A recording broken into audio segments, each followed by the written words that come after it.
everyone, and welcome once again to another educational video about screen printing by Catspit Productions. My name is Jonathan, and I'm going to show you a little bit about how to make a 24 mesh count screen, a very low mesh count for use with glitter inks, which have crystallina, big plastic particulates of gold or silver reflective material that makes it glittery, right? Gives you that bling. Okay, so today we're going to prepare a screen for emulsion, coat it with emulsion, expose it, and do a test print, okay? But of course, before I go on, please remember, if you like my videos, you like these tutorial tips, the advice, the education, the instruction, please make sure to subscribe to my YouTube channel. It's very important to me, and it helps keep the channel popular, which also motivates me to make more videos. So as I see the subscriber count rise and the videos get views and people are enjoying them, that gives me more motivation to make more videos. So make sure you subscribe to my YouTube channel right now. Okay, and if you need screen printing equipment or supplies, check out catspitscreenprintsupply.com. All right, so check it out. This is a close-up of the 24 mesh screen that we're about to coat. And you can see that the fabric mesh openings are huge. All right, that's not magnified. I mean, it's a close-up shot, but that's not magnified or enlarged in any way other than being a close-up shot of the actual 24 mesh screen. Okay, so you can see where it's going to hold a lot of emulsion. All right, so the first thing I'm going to do is mesh prep and degrease this thing, and I'm also going to use my awesome Direct Prep 1 from Saudi mesh abrader. And, you know, because these are really big thread fibers, they're really huge. So I want to rough them up as much as possible so I don't have any problems with emulsion to mesh adhesion.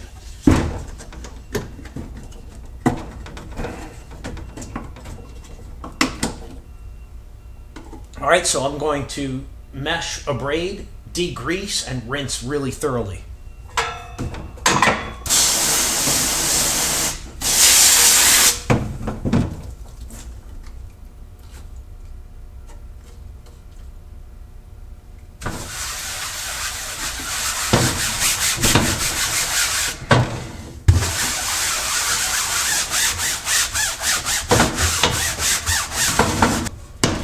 I'm going to go ahead and take some extra time to abrade this very thick, slick fabric very well.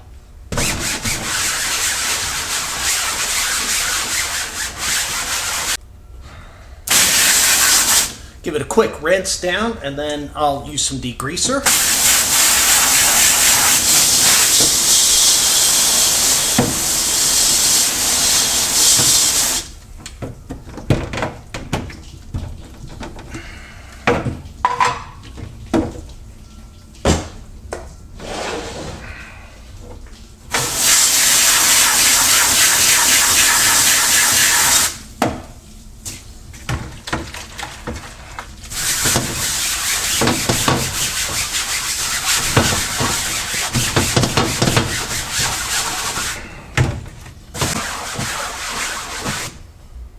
All right, that should do the trick, I hope.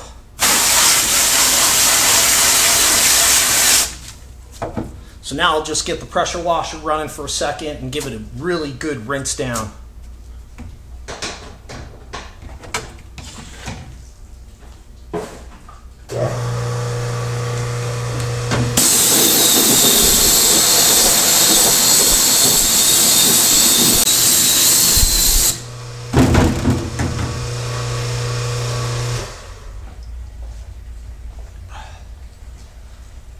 Okay, so now I need some windshield wipers.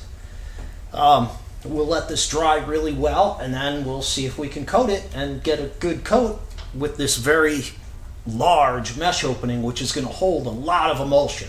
So we'll let this dry, and we'll give it a try. Okay, so let's try to do this. I'm going to use the thin side of my scoop coater because this 24 mesh is going to hold a ton of emulsion, and I don't want too much emulsion. And because it's going to hold a ton of emulsion, I also have to make sure that when I put it in the box that the moisture can get off or out of the box rather quickly. You know, because it's just a good idea. All right, so I'm gonna fill this up with a decent amount of emulsion to make sure that, you know, because it's gonna take a lot of emulsion for the 24 mesh, and I'll probably have to do a couple of passes on each side in order to get the emulsion to smoothly coat this large mesh count. And let's try not to get any boogers in there. And I was working with this emulsion yesterday, so I mixed it pretty well. Actually, the past couple days, I've been coating screens and doing some stuff, so it should be well mixed. Should be fine. All right.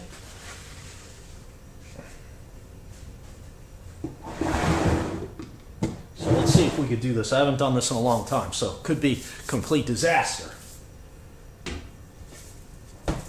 What's worse about that is that I won't really know until tomorrow, probably, when I look at the screen. Okay, so let's see. Thin side. I'm going to still follow all the same type of stuff. Substrate side first. And, you know, for this mesh, the bubbles do kind of translate off onto the screen. So it's better if you don't have bubbles.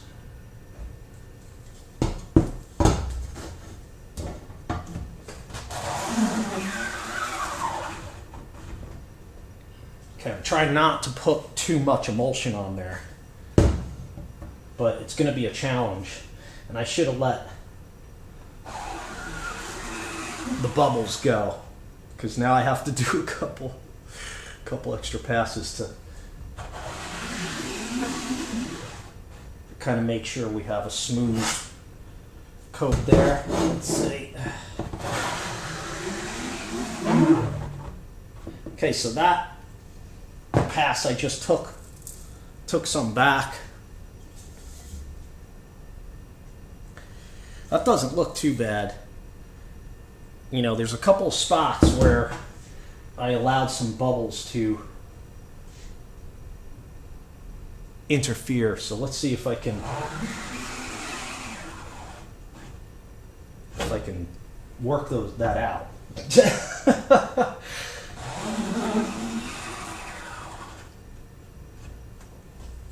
Okay, now I'm going to come in and take some back, because there's a lot. All right, that looks good. So let's roll with that. Let's try this. That looks pretty good. I don't think I have too much on there. I don't think. Maybe I do. I don't know. We're going to find out. All right, so let me put this in the screen drying cabinet, and I'm going to actually leave the door open with the fan on and try to get this to dry a little bit faster than usual, just because that's good for it because of the amount of emulsion we have on here. All right, so let's put it in the rack. All right, so here's the screen, 24 mesh. What I did was I left the door open to the cabinet overnight so that it would have really quick drying time, and wouldn't have a bunch of moisture from the emulsion. So it actually looks pretty good. So let's see if we can expose it. Okay, so let's try this exposure.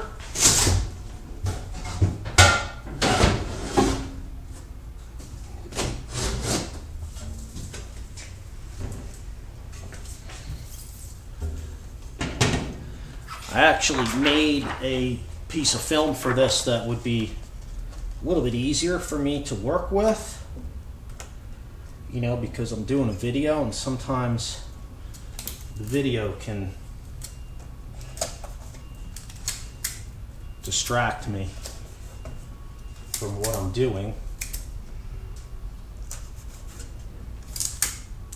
So I had to guesstimate the exposure time because I have a little bit more emulsion on here. Let's see.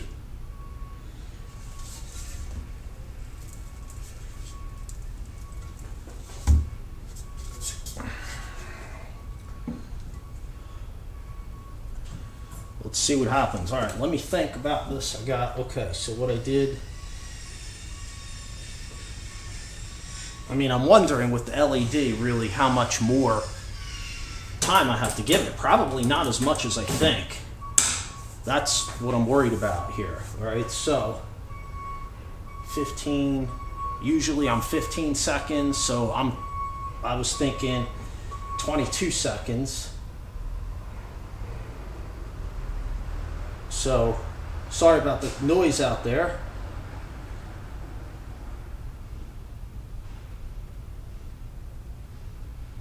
All right, you know what? I'm not going to second guess. I'm going to go with 22 seconds, even though I'm like thinking, oh, maybe that's too much.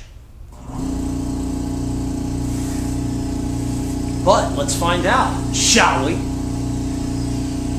Oh yeah, so what I did was I made a special film positive for this that was a little bit enlarged because it can be difficult to get detail on this mesh count. And since I'm just doing an instructional video and winging it, because I haven't done this in a long time, figured I would just make a little bit easier art to deal with. So just keep that in mind.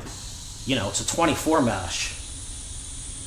So it could be a challenge to get off certain details.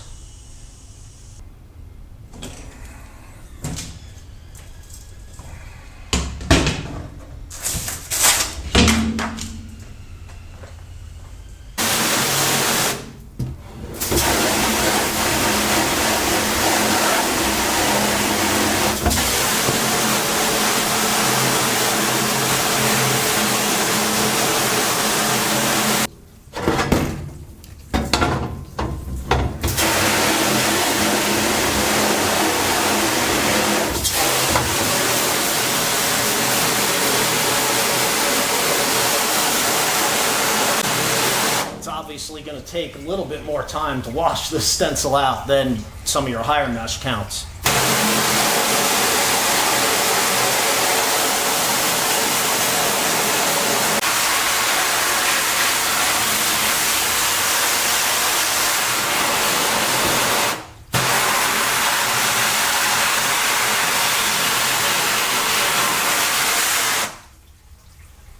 Okay, so I think we have a successful screen.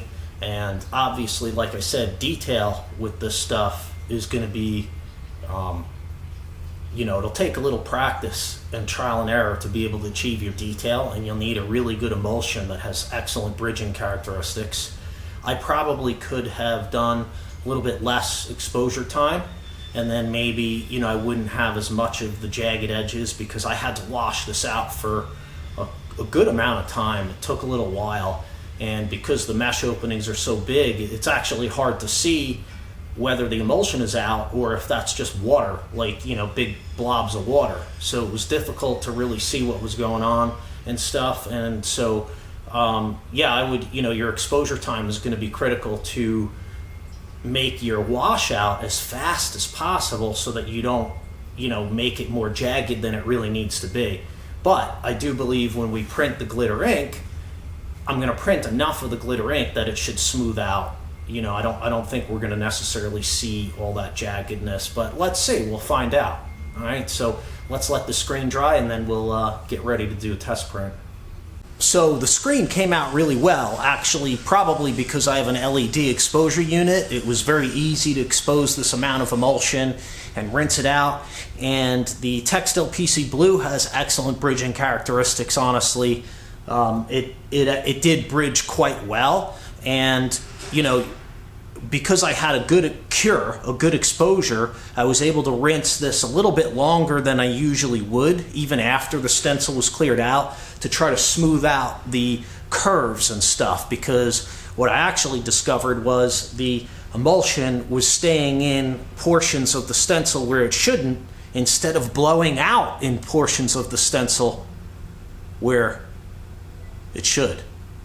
If that makes sense. So meaning that there was a couple of spots looking jagged because the emulsion was still in the stencil area where it should have washed out, very close to the edge of the artwork on the curves. So I rinsed it a little bit more, and it pushed that out while still not pushing out the emulsion where it's bridging from corner to corner. Because remember, the bridging characteristic is referring to the emulsion's ability to move. Like if this were a pure square, if you look at this screen and think of it as one of the square mesh openings in the mesh, right? Emulsion needs to bridge from corner to corner in order to make nice curves. When it goes from edge to edge, you get that sawtoothing effect. So it actually bridged quite well, and it's very good. So I think we're gonna have, we're not gonna have any problems with jagged edges or anything when we do the test print. So, if your exposure is proper and it's curing the emulsion pretty much 100% all the way through from one side to the other, then when you're rinsing out, it's gonna be a lot easier to work with it without worrying about, blowing stuff out prematurely and stuff like that. So, so I would say your exposure is pretty critical as far as the bridging of these big, huge, wide mesh openings. So here's a little bit closer up look, and actually, I think it's just, when I look up closely, the bridging of the emulsion is very good. This is Textile PC Blue, and it's actually has curve, I think it's from farther away, it looks kind of jagged, but when I get up close and look at where the emulsion is, it's actually good. It's a lot more round, like in the C, in the P, in the O's, and even around the skull head, from a distance, when I look at it, it looks a little jagged. Maybe that's some water hanging in there or what, but when I go up close and kind of look at it, it actually did really good. It did very good for bridging these big, giant mesh openings. So that's cool. I think it should print pretty smoothly. But yeah, again, use the thin edge of the scoop coater. If you have a dual blade scoop coater or a dual edge scoop coater, use the thin edge. It's going to help you leave less emulsion on this screen, which is going to naturally, 24 mesh is going to hold a lot of emulsion naturally.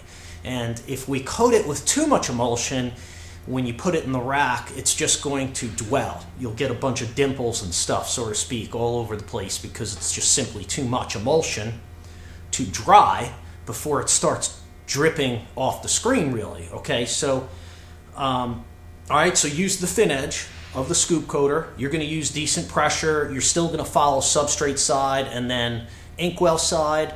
Also, yeah, like I noticed today, the bubbles do have a tendency to translate much more on this lower mesh count than, like this is Saudi Textile PC Blue, the house dressing. I use this for all my screens, and I really have no problem with bubbles at all translating to the screen. But on this lower 24 mesh count, yes, they will kind of translate, and they're, the thin skin or whatever it does, they pop and they kind of dry a little bit or something, and then it leaves marks that you kind of have to smooth out. All right, then, another good tip is so after you do the two passes with the the scoop coater in contact with the screen like we normally would, 3 sides, after you do enough passes that, you got it smoothly coated, you may come back, and as you saw, I did this at least once, I think, in the clip we just shot, where I just took the scoop coater and took the edge and went back up and took some of the emulsion back to make sure that I didn't have too much. And you can do that, on whatever side that you're going to see it. I mean, you're going to see the emulsion sheeting on one side or the other, depending on which side you do last. But you can possibly do it on both sides. So you just take the scoop coater like this, and instead of, flipping it up, we're just going to do it like this and keep the emulsion in the trough. And we're going to use the scoop coater blade edge to kind of scrape off extra emulsion. And yeah, you can do it on this side. You'd have to just kind of jump in there and go. All right, so that's kind of probably an important little tip because, again, if you leave too much emulsion on this thing, it's just not going to work out right. Okay, so the screen is nice and dry now, and I'm going to do a post-cure just to be sure, even though, I was able to rinse this out and wash this out really well for a long time, so the emulsion is very likely cured. but you know, I'll do a post cure for good measure. Okay, you guys should know from my other videos that a post cure is simply going back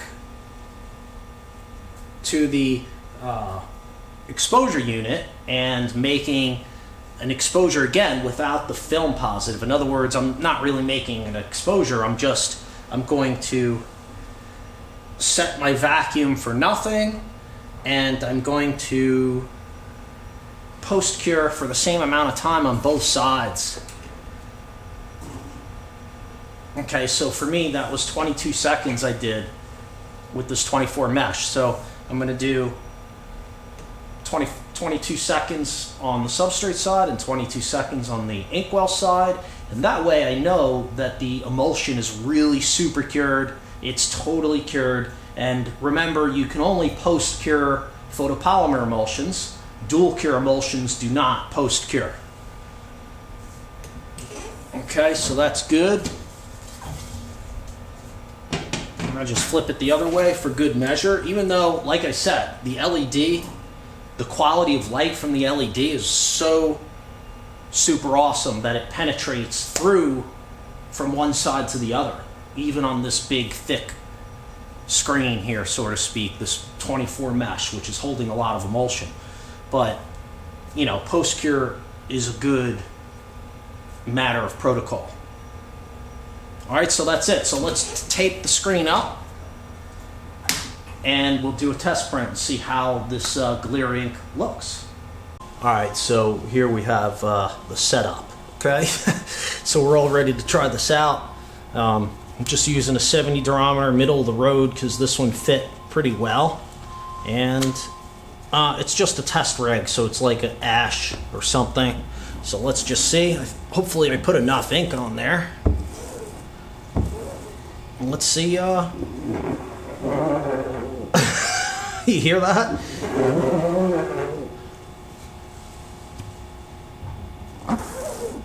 That's the texture of that 24 mesh, you know.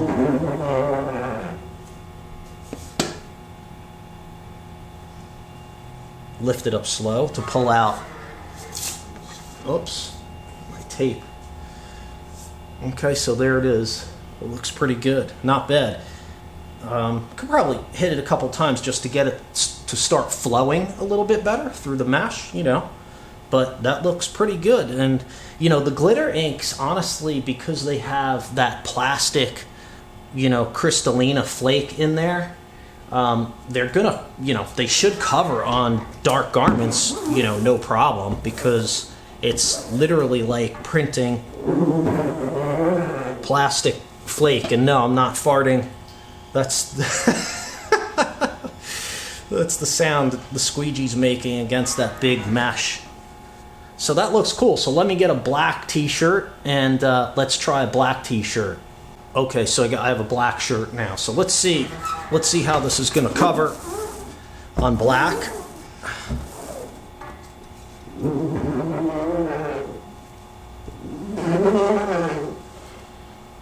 I'm gonna lift it really slow. Allow the ink to be pulled out of the mesh. I'm gonna hit it one more time for good measure.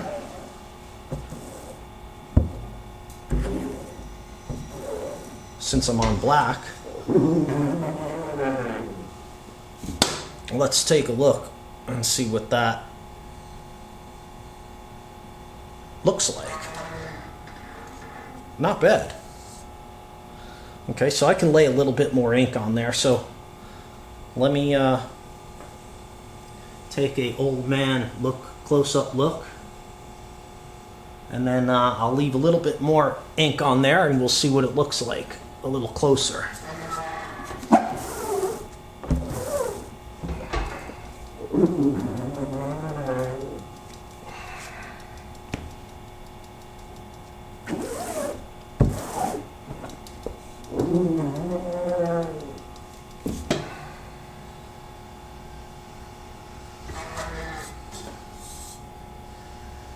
Okay, that looks pretty good. Let's see what these shirts look like, shall we?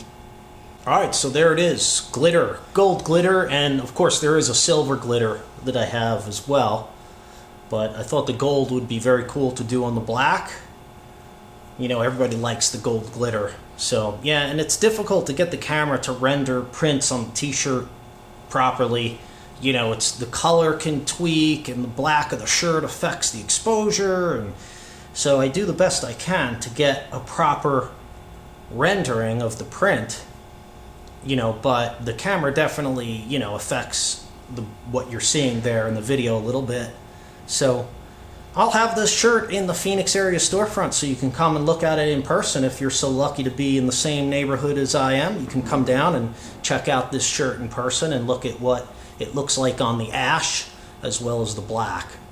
That's all I have for you today. Thanks a lot for clicking on my video. Again, I appreciate your time and attention very much. If you have not already, make sure to subscribe to my YouTube channel right now, because if you're enjoying these videos, you're liking them, you're getting something out of them, helping you learn how to screen print, then you need to subscribe to my YouTube channel right now. Okay, and of course, if you need screen printing equipment or supplies, check out my offerings at Catspit, screenprintsupply.com. Thanks a lot again for watching today, and of course, we will see you next time.